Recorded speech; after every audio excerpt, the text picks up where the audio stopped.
미국 증시의 분위기를 생생하게 전해드리는 이항영의 월가이드 시간입니다. MTN 이항영 전문위원 함께하겠습니다. 어서 오세요. 네, 안녕하세요. 네, 안녕하세요. 저는 개인적으로 어제 미국 증시가 좀 혼조 양상 보였지만 불안감이 그렇게 큰 것 같지는 않다라고 느꼈는데 좀 그렇게 판단해도 될까요? 네, 맞습니다. 주시장이 소폭의 움직임이었기 때문에 크게 움직이고 내려간 물론 종목별로는 있지만은요. 네. 그래서 크게 봤을 때는 크게 움직임이 없고요. 좀 안정된 모습을 이어가고 있다라는 시각이 좀 팽배하다라고 말씀드릴 수 있어 보입니다. 다우지수는 결국 왔다 갔다 하다가 소폭 약세였지만은요. S&P 500과 나스닥은 많건 적건 했던 사상치 효과를 다시 한번 기록하기도 했습니다. 네. 전체적으로 그 에너지 가격의 전반적인 하락 추세가 조금씩 이어지는 것도 오늘 시장에 이어지는 모습. 여전히 여행에 대한 자제 움직임이 분명히 워싱턴에도 직접 기업체들에도 요청을 했거든요. 네. 좀 자제하라는 얘기를 했기 때문에 영향을 안 받을 수 없는 거죠.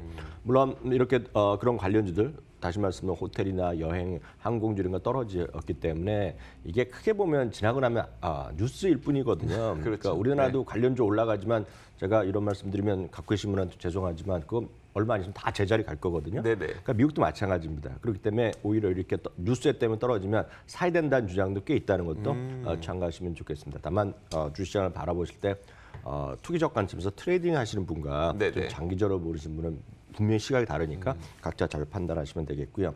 섹터별로 보더라도 큰 움직임 자체가 별로 없는 하루였습니다. 굳이 어떤 섹터가 움직였다기보다는 전체적으로 여러 가지 관점에서 종목별로 움직이는 종목별 등락이 좀 더 오히려 특색이 있다라고 이해하시면 되겠습니다. 그렇기 때문에 어떤 큰 틀에서의 시장밤보다는 그냥 종목 특징주로 보는 것이 오늘 더 의미가 있어 보입니다. 어제도 잠시 말씀드렸다시피 IBM이 클라우드 시장에 상당히 호조가 되면서 나름 깜짝 실적을 발표했고 가이던스도 좀 기대보다 좋게 나왔거든요. 그러다 보니 오늘 IBM이 주가 좀 제법 올랐고요. 물론 그렇죠. 어제 시간에서 이미 어느 정도 예고된 부분이 되겠습니다. 애플은 또다시 오늘 또 최고치를 또 가는 모습인데요. 에버코 IS에서 애플의 서비스 매출의 고성장을 다시 한번 구체적으로 확인해 줬습니다.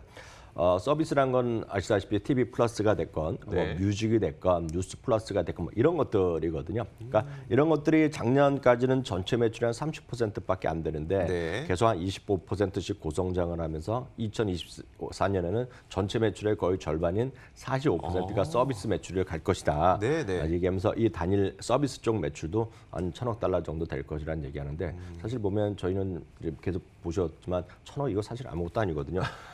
에어팟이 지금 1,200억 달러 시장이니까 얼마 안 되지만 어찌됐건 성장률이 높은 건 우리가 인정할 수밖에 없겠고요. 역시 오늘도 7, 8% 오르다가 결국 상승폭을 약간 조금 만납했지만 아마 올해 연말에 되면 어떤 일이 벌어지고 다시 반토막 될지 모르겠지만 올해 하루도 안 빼놓고 계속 탑 뉴스는 테슬라거든요. 테슬라가 오늘 또 1,000억 달러를 드디어 넘어섰습니다. 1,000억에 뭐가 있나 봐요. 엄청난 거죠. 웨드부시 증권에서 목표 주가를 550달러로 올려놨고요. 월가에서 이제 4분기 실적에 대해서 얼마만큼 진짜 확인되는 딜리버리를 했느냐 이런 것들에 대한 관심이 되겠고 또 하나는 역시 일론 머스크가 이 정도 올라갔으면 이제 자기네가 약정을 하면서 우리를 보면 스톡옵션 받기로 하는 그것 때문에 엄청난 부자가 될 거다는 얘기하면 아마 이렇게 되면 세계 부자 랭킹의 상당 부분 급상승하지 않을까 하는 생각을 갖고 있습니다. 섹터별로 보면 여전히 반도체가 오늘 사상치 효과를 다시 기록했습니다. 반도체 관련주 중에 여러 가지 있겠지만 텍사스 인스트루먼트나 인텔이라든가 이런 것들이 전반적으로 좀 주가가 살아있기 때문에 사상치 효과가 같고요. 마이크로소프트 오늘도 목표 주가 올려왔지만 오늘 좀 약간 좀 쉬는 모습이었고요. 보잉이 어저께 이어서 오늘도 좀 재미없었는데요. 오늘 버티컬 리서치 파트너스에서 매수해서 중립으로 투자기를 내렸고요. 목표 주가는 294달러로 했습니다. 물론 CEO가 한 언론에 나와갖고 인터뷰도 했고 좀 답답한 얘기를 하고 있고 언제라도 이제 잘할 수 있다 얘기하면서 다른 긍정적인 메시지를 계속 주고 있거든요. 언제 되느냐 하면 이제 시뮬레이션 트레이닝 해보고 되면 허가 나지 않겠느냐 얘기하는지만 이제 그 CEO 얘기고 상당히 물론 CEO가 교체됐지만 지금 경영진에 대한 신뢰가 좀 떨어져 있거든요. 지금 하여튼 그런 얘기도 있다라고 보시면 되겠고 역시 어제 이어서 오늘도 시장의 핫 토픽은 넷플릭스입니다. 어저께 이제 막 제가 했던 시간이 컨퍼런스 콜을 막 발표하던 시간에서 중간까지 말씀드린 그 뒷부분은 말씀 못 드렸는데요. 여하튼 이겁니다. 4분기에 국내 주구독자의 증가세가 둔화됐는데 이건 뉴스거리가 안 됩니다. 다시 말씀드리면 이것 때문에 주가 조정 보이는 게 아닙니다. 그래요? 예. 왜냐하면 이거는 다 이미 1억 명이 보기 때문에 지금 미국 북미에서 더 이상 볼 사람은 그냥 없다라고 보시면 되겠습니다. 그래서 큰 의미가 없겠고요. 그보다는 글로벌 인터내셔널에서 상당히 깜짝 놀란 건 분명히 맞습니다. 그게 있는데요. 다만 이제 문제는 두 가지가 있겠습니다. 하나는 소위 그 이익 잉여 현금 흐름이 마이너스인데 마이너스까지는 좋다는 이거죠. 근데 이제 작년에까지 보면 작년에 이제 피크를 치고 올해는 줄어들 거라고 얘기했는데 어느 정도 오늘 예측을 그렇게 하고 했지만 이번에도 올해도 한 250억 달러 정도까지 캐시, 그러니까 계속 투자를 해야 된다는 얘기하니까 이익은 나지만 계속 돈을 쏟아붓는 그런 구간이죠. 그러니까 물론 4분기에 190억 달러를 했기 때문에 올해 1년 전체 250달러가 적을 수는 있지만 그에 대한 논란. 왜냐하면 매년 조금씩 늦추고 있습니다. 이 사람들이. 그러니까 이익 현금 흐름이 플러스가 되는 시점을 플러스라는 약간 늦추고 있거든요. 있어요. 그거에 대해서 리드 에스팅에 대해서 약간 물론 자기는 더 잘하겠다고 하는 거지만 그게 하나 있겠고요. 그보다는 오늘 결정적인 게 바로 그것이 아니고요. 또 하나가 있습니다. 제가 어저께 방송할 때도 안 나온 얘기인데 계속 슬라이드 보면서 하는데 중요한 걸 하나 오늘 했는데요. 그 어떤 특별한 뭐 스트레인지 싱, 뭐 기묘한 이야기들이다. 우리나라 거로 보면 뭐 킹덤 이런 거 많이 보셨을 겁니다. 미드 시리즈죠. 예, 그렇게 되면 딱 몇 명이 봤냐라는 집계 방식이 있거든요. 예, 그리고 이제 자기네들 보면 평가할 때 보면 자기네 비즈니스가 구독이 몇 명 있다. 그러니까 그 구독자 서브스크립션이 아니라 어떤 한 드라마를 몇 명이 봤냐. 영어를 뭐 뷰어 뭐 이 정도 되겠네요. 그러니까 뷰어 숫자입니다. 정확히 뷰어 숫자. 예, 여태까지는 어떻게 집계했냐면 한번 슬쩍 보는 건 체크 안 하고요. 시리즈면 시리즈 아니면 그 에피소드마다 70% 본 사람을 구독자 수로 카운트를 했다는 겁니다. 근데 이번에 결정적으로 바꾼 거가 첫 2분만 보면 본 거로 치다는 거예요.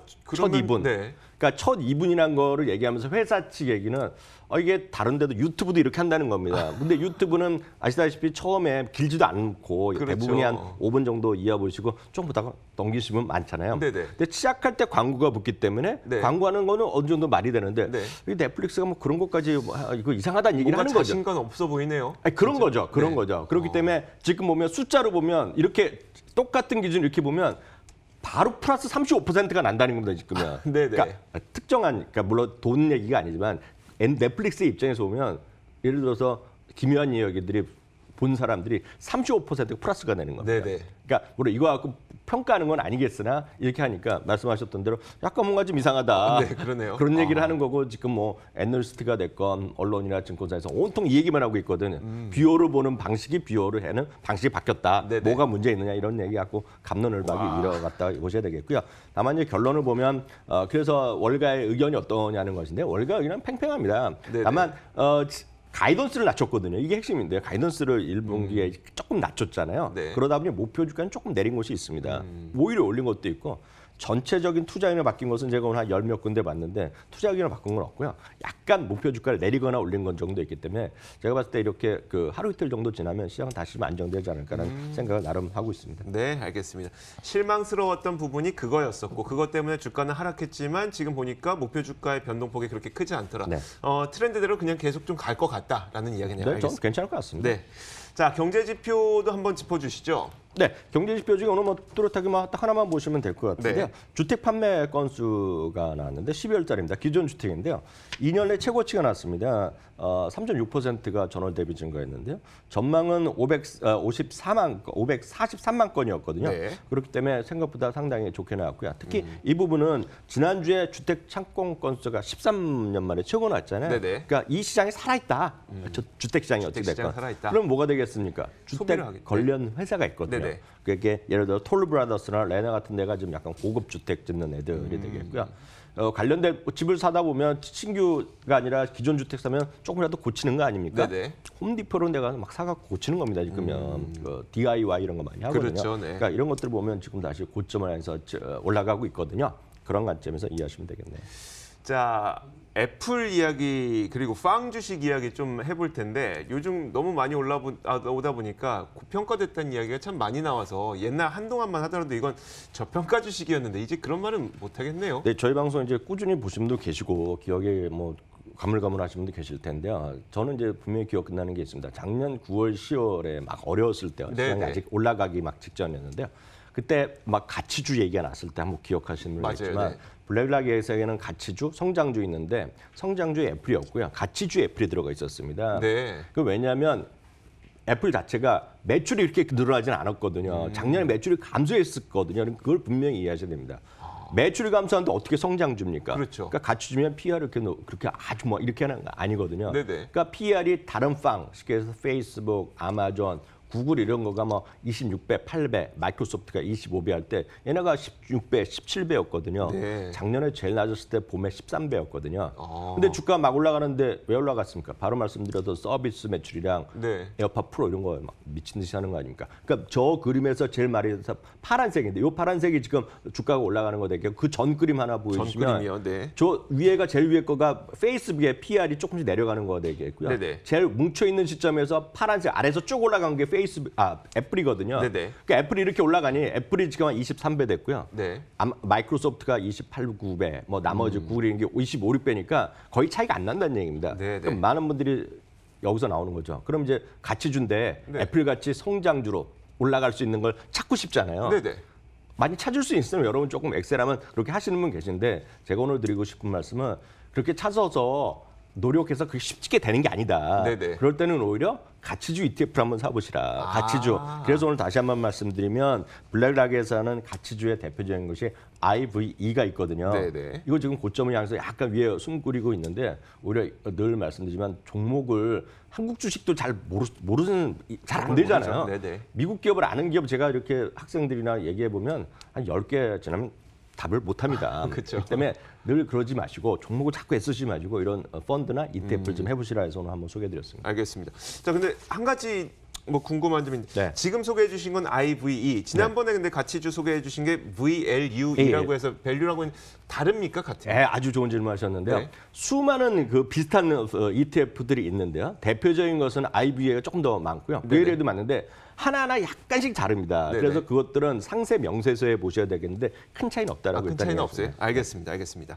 자, 지금까지 MTN 이항현 전문위원과 함께 이야기 나눠봤고요. 여전히 미국 주식 투자하고 싶은데 뭔가 막연한 분들을 위해서 무작정 따라해도 좋을 만한 미국 주식 소개하는 코너 이항현의 미국 주식 무작정 따라하기 지금 바로 이어가겠습니다.